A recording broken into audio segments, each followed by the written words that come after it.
Assalamualaikum warahmatullahi wabarakatuh. Nama saya Saskia Mutiara Putri dari kelas MA 22B01 jurusan manajemen. NIM saya 1122634. Di sini saya akan memberikan pendapat saya terkait pertanyaan-pertanyaan UTS kemarin, yaitu ada 5 pertanyaan.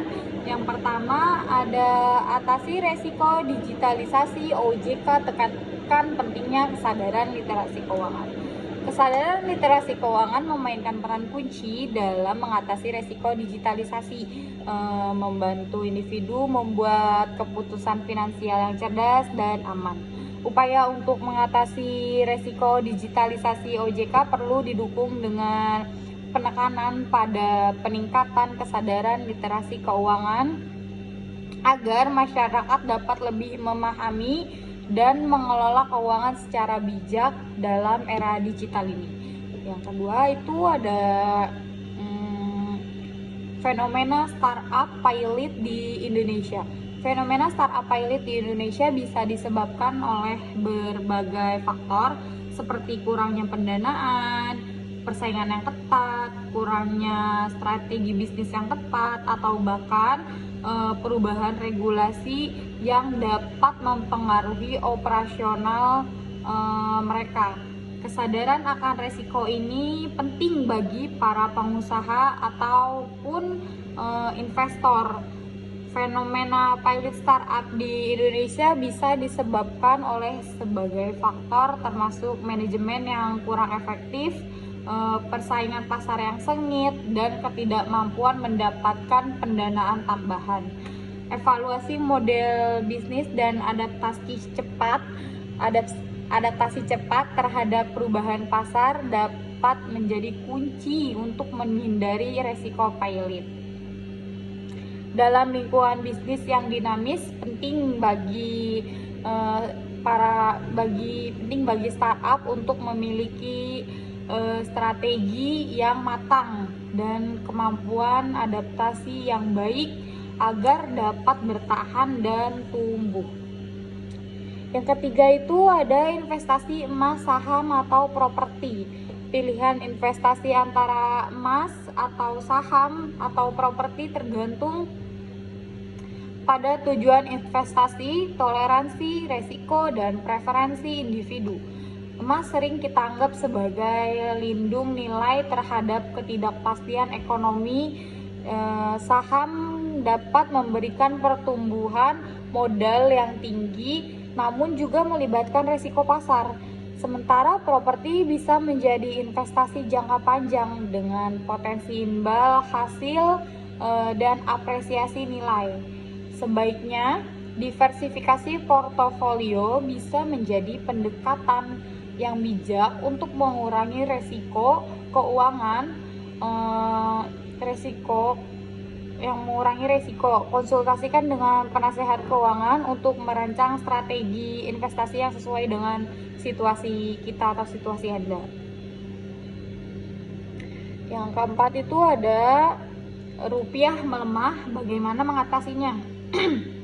Untuk mengatasi pelemahan rupiah, ada beberapa langkah yang dapat kita pertimbangkan, melibatkan kebijakan keuangan pribadi dan perhatian terhadap isu-isu ekonomi makro. Beberapa saran termasuk yaitu ada diversifikasi investasi. Pertimbangkan diversifikasi portofolio investasi Anda agar tidak terlalu terpapar pada satu jenis aset atau mata uang. Ini dapat membantu melindungi nilai portofolio Anda dari fluktuasi mata uang. Yang kedua itu ada pantau berita ekonomi. Kita harus tetap up to date dengan perkembangan ekonomi dan kebijakan moneter. Faktor-faktor seperti suku bunga, inflasi, dan kebijakan pemerintah dapat mempengaruhi nilai tukar mata uang. Yang ketiga itu ada hedging mata uang. Jika Anda memiliki transaksi internasional atau exposure mata uang asing, pertimbangkan untuk menggunakan instrumen keuangan seperti kontrak berjangka untuk melindungi nilai tukar. Yang keempat ada perencanaan keuangan. Perencanaan keuangan yang bijak termasuk penyusunan anggaran, manajemen utang yang bijak, dan penyiapan dana darurat. Ini dapat membantu melindungi kestabilan keuangan pribadi kita atau keuangan pribadi Anda dalam situasi ekonomi yang bergejolak.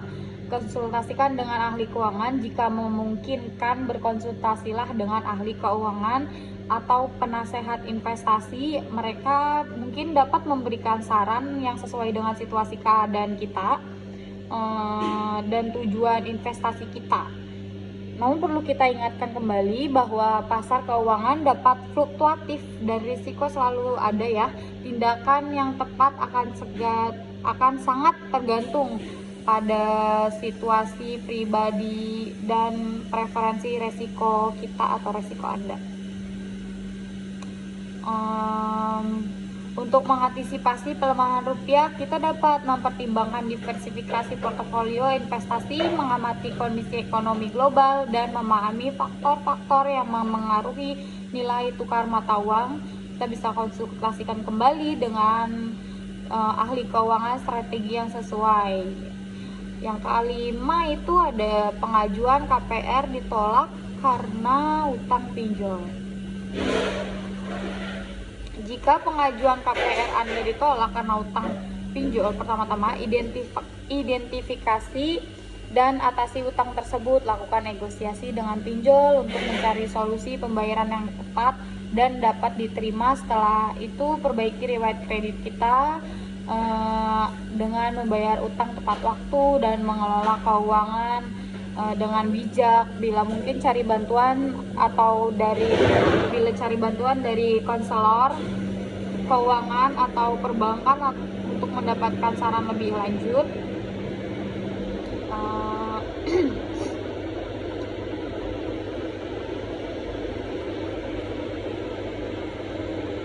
Jika pengajuan KPR atau kredit pemilikan rumah kita ditolak atau Anda ditolak karena adanya keterlibatan dengan pinjaman online ataupun biasa kita sebut pinjol, ya mungkin ini bisa disebabkan oleh beberapa alasan, beberapa kemungkinan penyebabnya itu. Yang pertama ada rekam kredit yang buruk.